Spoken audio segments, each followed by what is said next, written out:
You have completed entering in marks for your students in your Aspire program. Now it's time to record their level of achievement for each of the 6 learning skills. And in order to do that, you want to navigate over along the top menu here and find class. Click on that and scroll down to learning skills. Now, if this is the first time that you have accessed the learning skills in MarkBook, you are probably going to see the setup screen first. And all you need to do here really is to double check to make sure that everything looks correct. Basically, you want to ensure that the Ontario learning skills have been selected and that you do see the 4 levels of achievement there along the bottom. After that, there are really a number of different ways for you to enter in the levels of achievement for your students when it comes to the 6 learning skills. The first way is by the summary.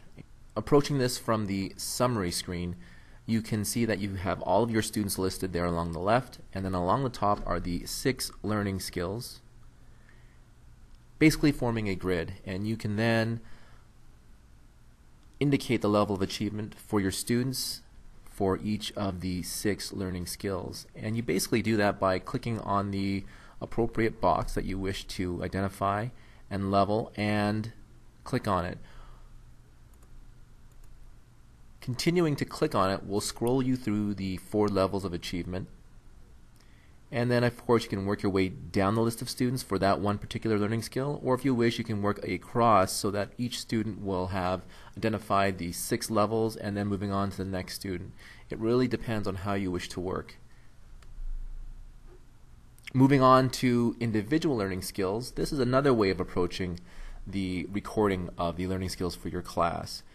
What you can do here is you can focus in on a particular learning skill, such as responsibility,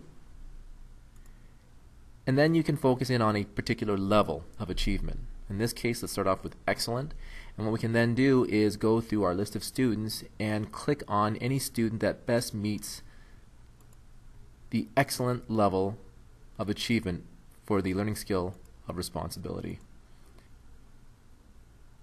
And simply clicking on a student's name will then identify that student for that particular level of achievement.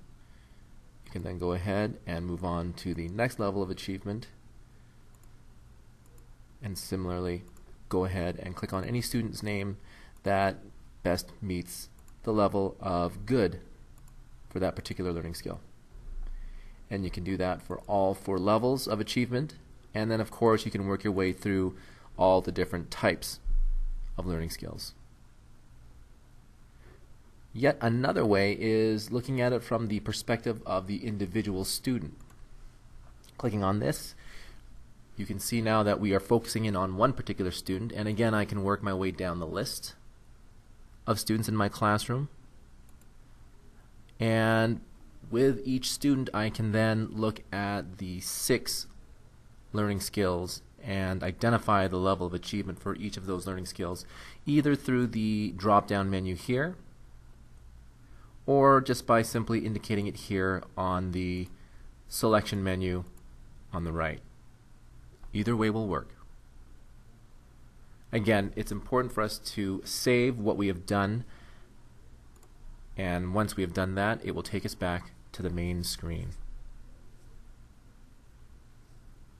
That's pretty much it. That is how you enter in learning skills for your students in your class.